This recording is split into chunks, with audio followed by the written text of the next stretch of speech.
est 13h à Conakry. Merci de votre fidélité. Bienvenue dans ce journal dont voici les titres. Renforcement de la coopération entre la Guinée et le Bénin. L'ambassadeur de Guinée a présenté ses lettres de créance au président Patrice Talon. Les deux hommes ont évoqué des questions de coopération bilatérale. On fera le point tout à l'heure dans ce journal. Des manuels scolaires mis gratuitement à la disposition des écoles se retrouvent sur les marchés. Un acte contraire à la volonté des autorités et qui sape les efforts en faveur des élèves du pays. On va tenter de comprendre cette pratique dans un instant.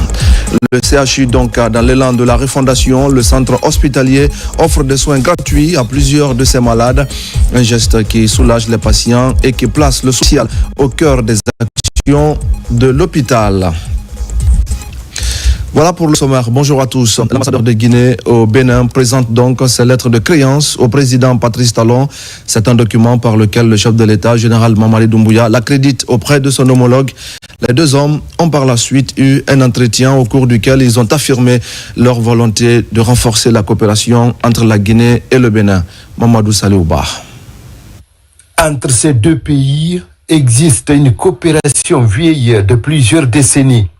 Une coopération que se propose de réactualiser l'ambassadeur Siaka Sissoko. Le diplomate guinéen entre officiellement en fonction auprès du président Patrice Talon avant de lui transmettre les salutations de son homologue, le général Mamadi Doumbouya, président de la République de Guinée, chef de l'État. La cérémonie a donné lieu à un tête-à-tête au cours duquel le président béninois a affirmé son engagement à renforcer sa coopération bilatérale avec Conakry. D'abord, nous avons réitéré les relations historiques d'amitié et de fraternité entre nos deux pays. Et ensuite, nous avons évoqué les différentes pistes. Disons, on a déjà une coopération, mais comment raffermir les relations de coopération que nous avons déjà entre nos deux pays dans divers domaines, notamment dans le domaine de l'éducation, l'enseignement supérieur, à travers des programmes d'échange interuniversitaires. Nous avons également évoqué la nécessité de renforcer la coopération en matière de défense et de sécurité. Plus de 1000 Guinéens vivent au Bénin. L'ambassadeur Siaka Sissoko a prévu de les rencontrer dans les prochains jours pour les écouter et les exhorter à s'engager pour leur pays. Diplômé de l'Institut de politique et de gestion du développement de l'Université d'Anvers en Belgique, le diplomate guinéen a 3 pays sous sa juridiction: le Nigeria, le Tchad et le Bénin. Il est également le représentant permanent de la Guinée auprès de la CEDEAO. Et pendant ce temps, à New York, la ministre en charge de la promotion féminine était en conclave. Une rencontre pour parler des mécanismes nationaux pour l'égalité du genre et l'autonomisation des femmes. Les avancées obtenues dans le cadre de cette lutte ont été également exposées. Mohamed De Camara est notre envoyé spécial à New York. Au cours des travaux de la 69e session sur la condition des femmes, ici au siège des Nations Unies à New York, des communications des ministres sont axées sur le renforcement des mécanismes nationaux pour l'égalité du genre et l'autonomisation des femmes. Consciente des enjeux cruciaux liés à l'égalité du genre et à l'autonomisation des femmes, la République de Guinée a créé et rendu opérationnel des mécanismes ambitieux au cours des dernières années. Les autorités du pays, sous le leadership du président de la République, ont renforcé les dispositifs existants et en ont initié d'autres. Au plan institutionnel, le renforcement des attributions de la Direction nationale dédiée exclusivement à la promotion des femmes et au genre. La création et l'opérationnalisation d'un fonds d'appui aux activités économiques des femmes et filles. L'adoption de la politique nationale JAR 3 en qualité de référentiel des interventions à l'échelle nationale. Le renforcement des attributions des services JAR équité au sein de tous les départements ministériels, la mise en place du Conseil national des femmes qui fédère l'ensemble des organisations de la société civile, les groupements et coopératives de femmes. Au plan programmatique, le démarrage des opérations de financement des organisations et micro-entreprises féminines sous forme de dons et prêts suivant le niveau de vulnérabilité. Pour les autorités du pays, garantir l'égalité du genre et l'autonomisation des femmes, c'est encourager le développement socio-économique du pays. Je voudrais mentionner que l'égalité de genre et l'autonomisation des femmes ne sont pas seulement des impératifs moraux, mais aussi les conditions essentielles au développement durable et inclusif de notre pays. La délégation guinéenne, à travers cette déclaration, a réitéré son engagement à promouvoir davantage des questions de l'égalité du genre et de l'autonomisation économique des femmes. Retour en Guinée pour dire qu'il y a quelques jours, plusieurs cadres ont bénéficié de promotions au sein du ministère de l'Information et de la Communication. Pas de temps à perdre, ces cadres ont été installés dans leurs fonctions. Ils remercient le président de la République pour la confiance et s'engagent à travailler pour le bien de tous les Guinéens. Amadou Baïlo Bari. Dans un décret rendu public le 14 mars 2025, plusieurs cadres ont été nommés à des postes de responsabilité au ministère de l'Information et de la Communication. L'installation de ces cadres promus a eu lieu ce lundi 17 mars dans la grande salle de production de la RTG Coleman. Remerciant le chef de l'État pour la confiance qu'il a placée en eux, ces promis expriment leur détermination à bien accomplir la mission qui leur est assignée. Son Excellence le général Mamadi Doumbouya, président de la République, qu'il en soit vivement remercié pour la confiance placée en ma modeste personne. Je voudrais remercier M. Fana Souma, ministre de l'Information et de la Communication, pour la confiance renouvelée et pour la longue collaboration fraternelle qu'il trouve en ces mots le témoignage de ma profonde gratitude. Les nouvelles charges que je suis appelé à assumer désormais nécessitent le soutien et l'accompagnement de tous. Je tiens tout d'abord à exprimer mes remerciements les plus sincères à son Excellence, Monsieur le Président de la République, chef de l'État, le général d'armée Mamadi Doumbouya, pour avoir accepté d'entériner le choix porté sur ma modeste personne par Monsieur le ministre de l'Information et de la Communication, qui m'a plébiscité dans son cabinet en qualité de conseiller juridique, en département aussi stratégique, complexe mais très sensible, surtout en cette période de transition. De part et d'autre, mettre la politique de développement socio-économique prônée par le CNRD en exergue définit la dynamique des gestions administratives des promis. Pour ceux qui arrivent, je vous demande d'accueillir cette mission avec humilité.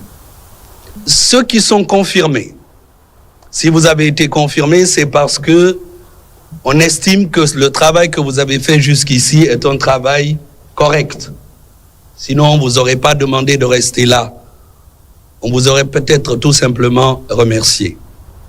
Vous avez été confirmés dans vos places. Certains se sont déplacés. Ça veut dire que le président de la République et le ministre de l'Information vous font encore confiance. Cette confiance-là, vous devez continuer à la mériter en faisant en sorte que la disponibilité et le professionnalisme dont vous faisiez preuve dans vos directions précédentes, que vous pouvez faire exactement la même chose. Ces promis prennent fonction dans un contexte où le ministère de l'Information et de la Communication a enclenché d'importants projets pour répondre aux aspirations des populations. Et puis la première promotion du certificat technique du second degré train vient de boucler la formation en mécanique et conduite automobile des armées. Cette promotion de 78 stagiaires est désormais prête à assumer les fonctions de chef de peloton de transport. Adjudant-chef Oumar Kamara, correspondant de la presse militaire. C'est une cérémonie de remise de diplôme. Elle marque le couronnement de 4 mois d'intense activité au centre de formation de conduite mécanique et auto des armées.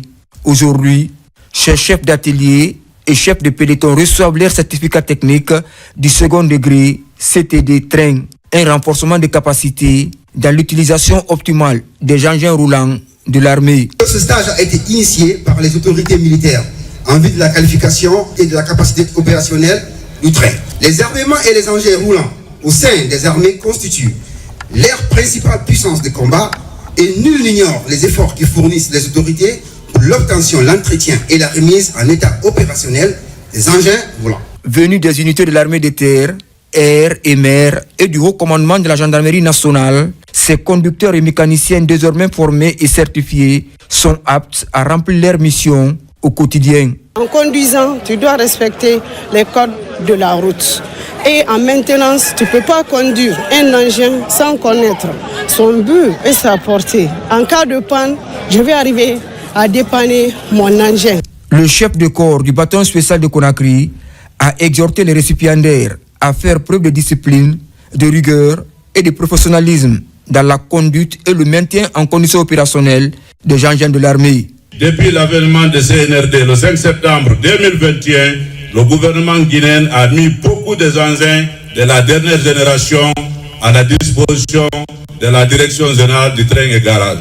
Les stagiaires devant nous, c'est avec une confiance méritée, avec une discipline et un courage, ils ont pu suivre le stage durant les 4 mois. Je suis convaincu que la discipline, les compétences techniques que vous avez acquis font désormais de vous des atouts pour notre armée. Mais cette formation ne marque pas la fin de votre apprentissage. Elle est le point de départ d'une mission, celle de mettre en pratique des acquis. La fin de la cérémonie a été marquée par l'inauguration d'un monument symbolisant le passage de cette promotion dans ce temple du savoir. Le grand format de ce journal est donc consacré au manuel scolaire interdit de vente en Guinée.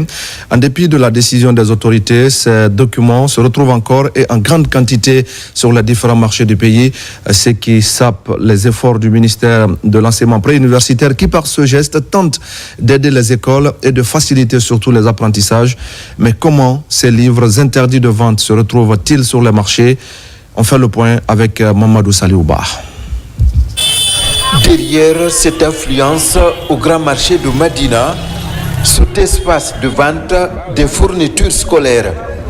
Ici, des livres, des romans et même des manuels estampillés interdits de vente sont exposés sur les rayons. Question, comment ces outils didactiques destinés gratuitement aux élèves se sont retrouvés sur le marché? Ici, personne ne souhaite parler devant notre caméra. Pire, pendant le tournage, nous avons été interrompus à plusieurs reprises, bien que nous ayons eu l'autorisation avant de déclencher la caméra. Faute de répondants sur place, nous avons promené notre micro dans la rue. Sur la question, chacun y va de son commentaire. Nous constatons tous ces écrits interdits de vente et que les gens n'arrêtent pas de le vendre. Et la même question dont moi aussi je me poserai à chaque fois, c'est de savoir pourquoi nous retrouvons ces documents dont l'État donne aux gens afin qu'ils puissent en bénéficier et qu'on les retrouve dans le marché à titre payant.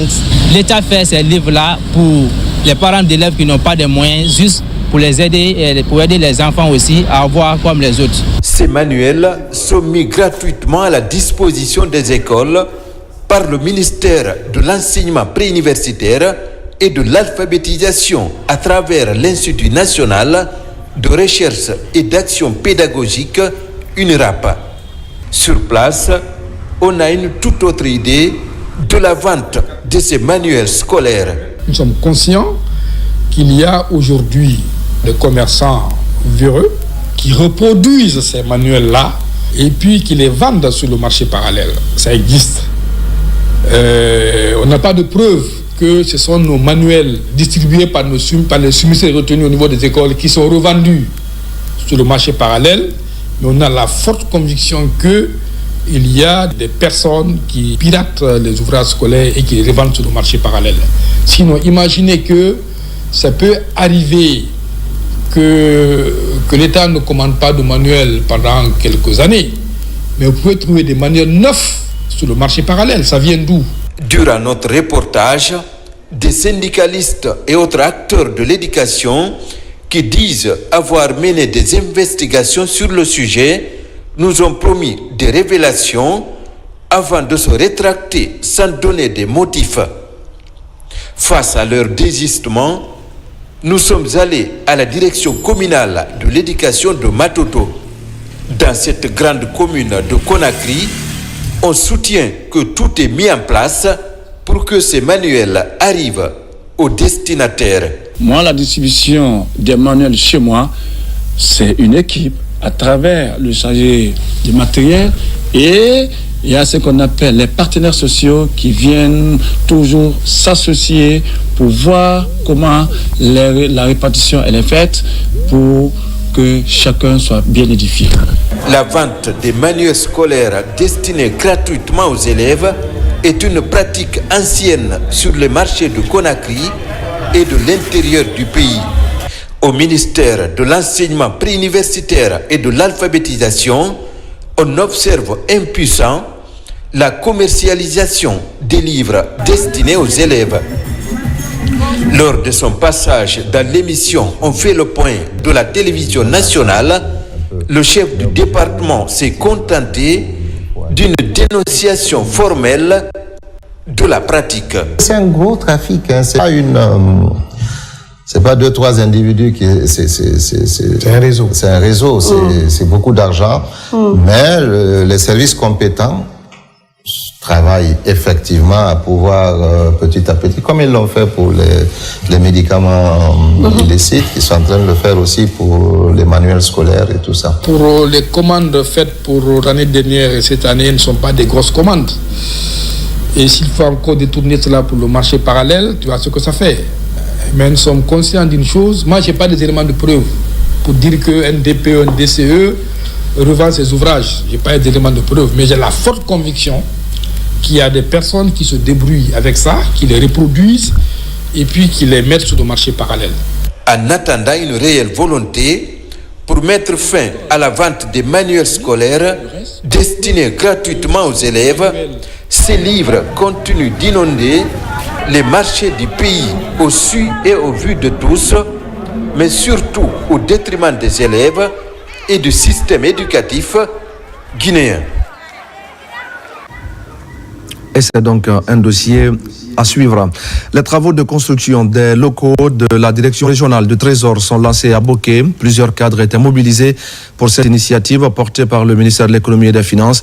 L'objectif est d'améliorer les conditions de travail des cadres affectés de la région et d'offrir un service de qualité aux citoyens. Younous Atawel Kamara. Voici le bâtiment qui désormais va abriter la direction régionale des impôts de Boké. La maison sera entièrement rénovée et équipée pour permettre aux cadres de cette direction de travailler dans de bonnes conditions en vue de la sécurisation des recettes des impôts. L'objectif principal, c'est d'élargir l'assiette mieux afin d'optimiser les recettes fiscales.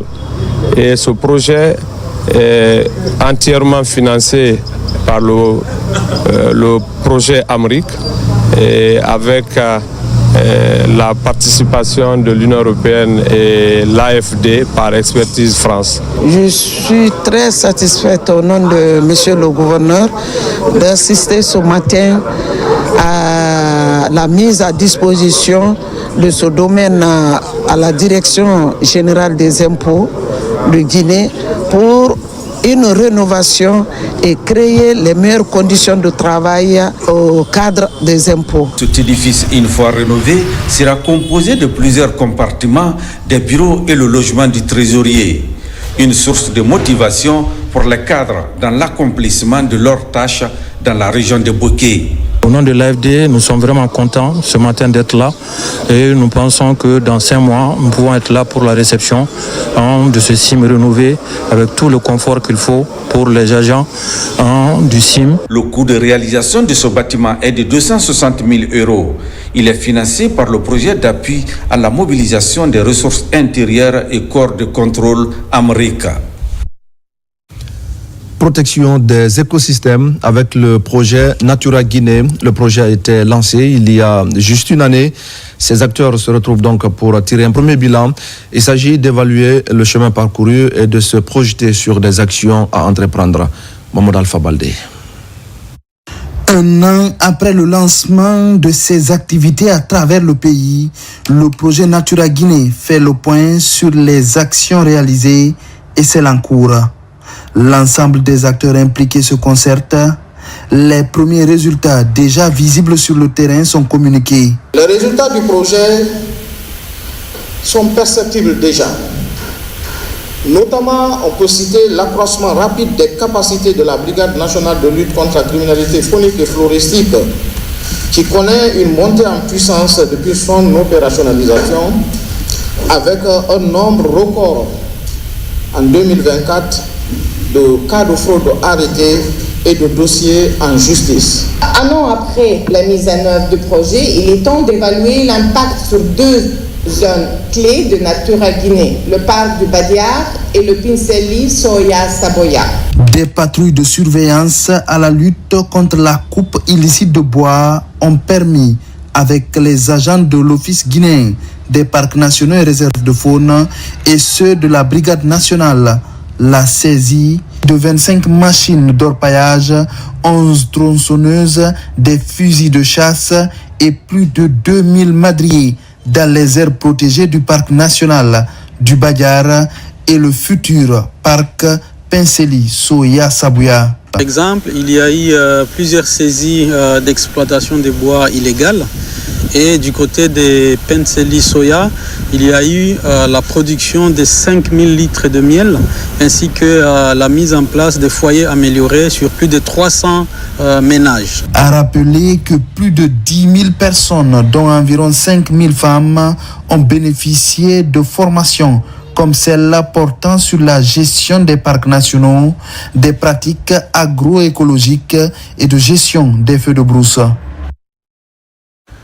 C'est une bonne nouvelle pour les acteurs de la filière manioc. En Haute-Guinée, plusieurs usines de transformation pourront bientôt sortir de terre. Une mission d'évaluation est sur le terrain à Mandiana et à Sigiri. Elle doit valider les sites qui doivent abriter ces unités de transformation. Damokaba. Dans la savane guinéenne, plusieurs sites sont choisis pour abriter des plateformes de transformation du manioc, du maïs, du soja et d'autres produits alimentaires. Après les études de faisabilité, l'heure est à la validation des sites avant le démarrage des travaux dans les communes rurales de Sokuruba, dans Mandiana, et de Nyandankoura, dans Sigiri. C'est une lueur d'espoir pour intensifier la chaîne de valeur des différentes filières agricoles. Ce projet va transformer cette zone en un véritable pôle industriel agroalimentaire, créant ainsi des milliers d'emplois directs et indirects, au minimum 30 000 emplois. Chaque producteur affilié bénéficiera d'un préfinancement complet, semences, intrants, matériel agricole, formation technique et digitalisation de la production. Notre mission va être de sorte que les producteurs se mobilisent pour que la matière première qui est demandée par l'usine soit destinée à l'usine à temps et au moment. Derrière cette révolution, la Société coopérative ouvrière de développement agroalimentaire et artisanal, en partenariat avec le Fonds pour le développement industriel des PME, engagé à créer des opportunités. Partout, ces unités qui affichent déjà leur ambition comptent également booster l'économie et la vitalité locale. Quant à la direction préfectorale de l'agriculture et de l'élevage, nous ferons notre mieux de sensibiliser les producteurs. En révalorisant le consommé guinéen, l'accent est mis sur la garantie de la sécurité alimentaire et la promotion de l'amélioration de toutes ces filières agricoles pour permettre aux paysans d'avoir des activités génératrices de revenus et une volonté politique vivement saluée pour passer à l'industrialisation des spéculations de la savane, comme le manioc. On va parler maintenant de la lutte contre les violences basées sur le genre. Les efforts s'accentuent à la faveur du mois de la femme en cours. À Conakry, une conférence de presse est organisée pour parler des VBG. Les femmes venues des différents quartiers de la commune de Matoto ont assisté à la conférence, une initiative pour sensibiliser et pour conscientiser en vue de mettre fin aux violences dont les femmes sont souvent victimes dans nos sociétés. Nabilaï Moussa Kamara et Morlaï Souma. Les violences faites aux femmes demeurent un problème mondial. Selon l'Organisation mondiale de la santé, une femme sur 3 dans le monde a subi des violences physiques ou sexuelles au cours de sa vie. Pour toute survivante, droit d'accès aux soins et à la justice, c'est le thème de la conférence de presse organisée par l'ONG Initiative Rainbow Guinée pour célébrer le mois de la femme. Cette conférence est se sensibiliser au maximum sur dire aux femmes, si une femme est victime de quoi que ce soit, d'une violence, quoi que ce soit, a droit à accès aux soins. La femme a droit à la justice. Beaucoup de choses se passent dans notre société guinéenne. On ne rapporte pas, on résout ça dans la famille. La commune, nous avons mis ce local à leur disposition et tous les accompagnements possibles. Et nous serons là aussi pour appuyer toutes les structures de femmes et créées dans notre commune pour les accompagner afin qu'elles puissent pleinement jouer leur rôle. Les conséquences de ces violences ne sont pas seulement physiques, mais également psychologiques, rendant crucial l'accès à des soins adaptés et à un système judiciaire efficace. À l'occasion, la troupe Benkadi a présenté une scénette axée sur l'accès aux soins et à la justice pour les victimes des VBG. Adama Denis Diaby est militante des droits des femmes. Elle a partagé ses expériences et ses réflexions avec les participants. À travers la conférence, toutes les femmes ici présentes, on a beaucoup appris sur les violences basées sur les femmes.